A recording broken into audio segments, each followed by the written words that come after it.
मैं औरिया साहब आपसे जानना चाहूँगा सबसे पहले, ये क्या ऑल पार्टीज कॉन्फ्रेंस किस एजेंडे पर होने जा रही है, और क्या हुकूमत को इस ऑल पार्टीज कॉन्फ्रेंस को उस नज़र से देखना चाहिए जिस नज़र से मौलाना फजलुर रहमान की ऑल पार्टीज कॉन्फ्रेंस को देखा गया था, जिसके बाद अभी धरना हुआ था और काफ़ी मुल्क में एक सियासी तौर पर हलचल हुई थी?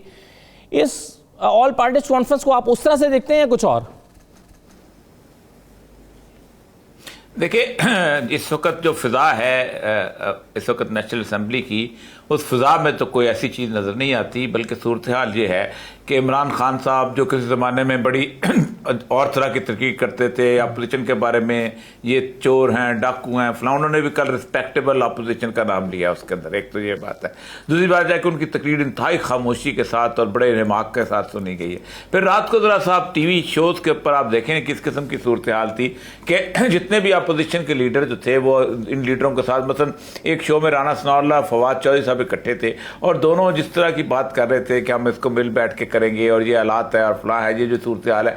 अब ऐसी फवाद चौधरी को तो खैर वो अपना ही बंदा समझना शुरू हो गए ना, ऑपोजिशन अब उनको अपना ही आदमी समझती है ना फवाद। नहीं, अपना बंदा नहीं, अपना बंदा नहीं है। अगर आप ये समझते हैं कि फवाद चौधरी साहब ने कोई इमरान खान से की उससे बगैर कोई बात किया तो बिल्कुल गलत है, क्योंकि फवाद चौधरी साहब के सारे बयान में उन्होंने इमरान खान साहब को बिल्कुल जिसे कहते हैं दूध का धुला बाहर निकाल दिया है, सारा चीज़ जो है वो पार्टी पे डाल दिया है। और उन्होंने तो बल्कि यहाँ तक किया है, कहा है कि मिडल ईस्ट के अंदर, बल्कि मुस्लिम दुनिया के अंदर कोई और लीडर तो है ही नहीं, एर्दोगान जो है उसको लोग मानेंगे नहीं, ईरान वालों के अपनी मसले हैं और अरब दुनिया जो अपने झगड़ों में पड़ी है, एक ही बंदा है जो आलमी सतह पर मुसलमानों के।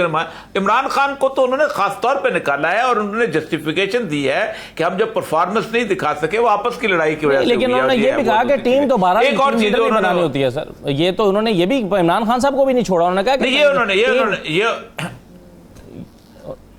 वो उस मसले में उन्होंने हमेशा वो बात की है जो सबका दुख है कि जनाब ये जो लोग ऊपर से टेक्निकोट्स क्रेट्स लोग आ गए, वो सबका दुख है, सब पॉलिटिशियन का दुख है वो। लेकिन एक बात ये है कि आज से तकरीबन, आपने शायद याद होगा कि आज से तकरीबन बजट इजलास से कुछ 4-5 दिन पहले एक बहुत बड़ी हेडलाइन छपी थी कि इसको बाकायदा उन्होंने दे दिया है, ग्रीन सिग्नल दे दिया बजट के लिए अपोजिशन ने और ख़ास तौर पे नून लीग ने, और ये उसकी किसी कोई तरदीद आज तक नहीं आई। तो मैं नहीं समझता कि इस वक्त बिलावल भुट्टो जो है वो करेगा। बेसिकली जो कुछ भी हो रहा है ना, वो इमरान खान साहब को एक किस्म का जो थ्रेट देने की, उसको कॉर्नर करके उसको कुछ चीज़ें जो है उनसे मनवाना और कुछ चीज़ों के हिसाब से उसको लेके चलने की बात है और कुछ नहीं। और वो इतराज़ सबसे बड़ा वही है कि वो जो टेक्नोक्रेट्स उन्होंने वहाँ पर रखे हुए हैं, और उन टेक्नोक्रेट्स से का मसला यह है कि वो टेक्नोक्रेट या तो पाकिस्तान के अंदर ज़िंदगी गुजारी होती है, उन्हें पाकिस्तान की ऊँच नीच का पता होता, पाकिस्तान के मसाइल से आशना होते, उन्होंने एक आर्टिफिशियल सी हुकूमत कायम कर रखी हुई है। कोई हार्वर्ड से पढ़ा हुआ है तो कोई फलां से पढ़ा हुआ है,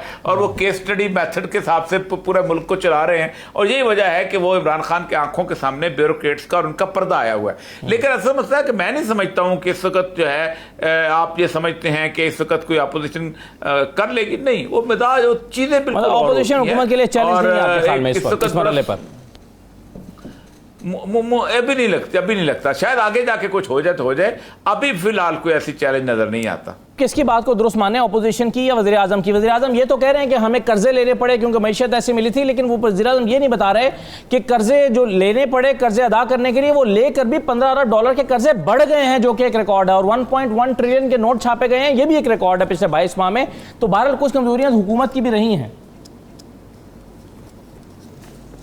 देखिए, पहली बात तो ये है कि जिस वक्त इमरान खान साहब ने इक़्तिदार संभाला था, उस वक्त ये पिक्चर हम सब के सामने थी और हम यही बातें करते थे कि ये वाकई पिक्चर ऐसी ब्लीक है इस मुल्क की।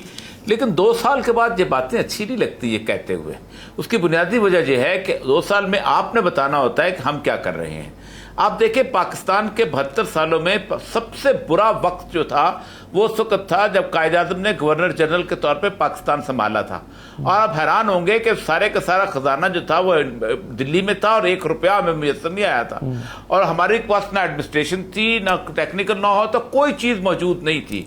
लेकिन आप एक भी तकरीर मुझे निकालने, 1 साल कायद-ए-आज़म जहाँ रहे हैं, उसके बाद लियाकत अली की निकालने कि हमें ये मुल्क कैसे मिला, फला मिला, ये मिला। आप सोचे पुअर मैन बजट जो लियाकत अली खां का 46 में आया था, उसके बाद एग्जैक्टली उसका रेप्लिका उन्होंने दिया है। और वो जिस तरह उन्होंने कांटे लगा के उसको ब्यूरोक्रेसी ने वो काम किया और उनके साथ साथियों ने काम किया, कांटे चुन के लाते थे और कॉमन पिनों की जगह इस्तेमाल करते थे, कोई गिला शिकवा नहीं था, आगे बढ़े। दूसरी बात यह है कि क्या पाकिस्तान सिर्फ वाहिद मुल्क है दुनिया में जहां कर्जे विरसे मिला करते हैं? आप कोरिया की मिसाल दीजिएगा, आज से तकरीबन 25 साल पहले 120 अरब डॉलर का कर्जा था उसके ऊपर।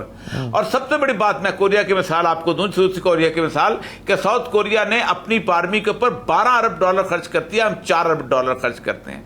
कोरिया ने तकरीबन 3.5 साल जंग लड़ी है, हमने सिर्फ 2-3 जंगें लड़ी हुई हैं। कोरिया की इकोनॉमी तबाह बर्बाद थी, लेकिन उसके बावजूद उन्होंने निकले उसमें से। ठीक इसी तरह जिन लोगों को मुल्कों पर डेट था, उन्होंने एक बहुत बड़ी दुनिया की ऑर्गेनाइजेशन थी जिसको कहते हैं इलिजिबल डेट के ऊपर, और जो कि वो सबसे पहले पैराग्वे वो मुल्क था जिसने डेट इनकार किया, और इस बात पे इनकार किया कि उन्होंने डेफिनेशन की थी दुनिया के सामने कि the debt which has been accrued for the benefit of the few is an illegible debt. और उन्होंने 10 महीने का डेट ऑडिट किया। 11वें महीने उन्होंने पूरी दुनिया को कहा कि 88% डेट नाजायज है, हमारे इन लीडरों ने लिया था, ये उनकी जायदादें वहां से लो। हम इनकार कर दिया और नहीं किया। एटमी ताकत नहीं थे, 22 करोड़ का मुल्क नहीं थे, अफगानिस्तान के अंदर अमेरिका की उनको जरूरत नहीं थी। उसके बावजूद लीडरशिप ये होती है कि उन्होंने माना और उन्होंने बॉन्ड्स विड्रॉ किए वॉल स्ट्रीट से। 12 प्रोग्राम मैंने किए थे, इमरान खान साहब जाए थे, पूरे के किन 4 मुल्कों ने डेट इनकार किया, तकरीबन 15 कॉलम लिखे थे इसके ऊपर। मसला यह है कि 2 साल के बाद ये चीजें अच्छी नहीं लगती कि मैं आप 2 साल पहले की बातें हमें सुनाएं आप। आज ये बताइए कि ठीक है, माना करंट डेफिसिट बहुत अच्छा है, बिल्कुल ठीक है, अच्छी बात है, लेकिन करंट अकाउंट डेफिसिट जो है किसी मुल्क के लिए काफी नहीं होता।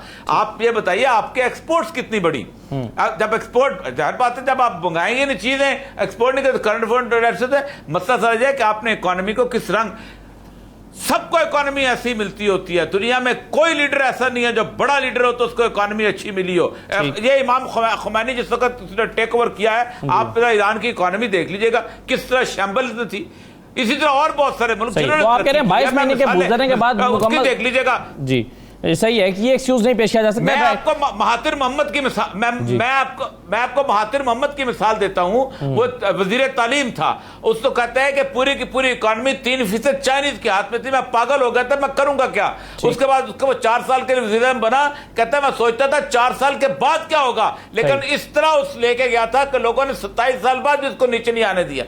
असल मतलब ये होता है कि आप रास्ता दिखाओ, हम तारीफ करने को तैयार हैं। बिल्कुल। और हर घाट का तकरीबन पानी पिया हुआ है। तो फवाद चौधरी साहब जो है शायद समझ रहे होंगे कि वो इस वक्त वो जो है उन्होंने एक खास सतह पे एक बयान दे देंगे तो शायद वक्त उनके फेवर में आ जाएगा। कोई उन्होंने सोचा है, ज़ाहिर बात है, वरना पब्लिकली इस तरह के बयान और इतना लंबा चौड़ा फिर वॉइस ऑफ अमेरिका को इंटरव्यू देना जो है ये बड़ा अजीब-ओ-गरीब। अगरचे कि उन्होंने अपने इमरान खान को सेव करने की कोशिश की, उनकी इमेज बनाने की कोशिश की, लेकिन उसके साथ साथ ये भी देखा कि पूरी की पूरी पार्टी जो है उसको ऐसे लग रहा है कि जैसे एक तूफान बदतमीजी मचा हुआ है, अखाड़ा चल रहा है, सब कुछ हो रहा है। तो मेरा ख्याल ये है कि या तो कोई उन्होंने समझा है कि शायद अब गेम पक गई है, तो मैं फौरी तौर पे इस दरख्त से उड़ के किसी दूसरे दरख्त पे बैठ जाऊंगा, और उनकी आदत है हमेशा से, आज को नई तो नहीं बात उनकी। तो अभी तो 3 साल बाकी है, बहुत जल्दी फैसला नहीं होगा ये। और साहब अगर वो ये सोच के कर रहे हैं कि किसी और पार्टी में वो जाएं, तो ये तो बहुत जल्दी, जब ये तो आखिरी साल में मूवमेंट करते हैं लोग, या 1.5 साल पहले।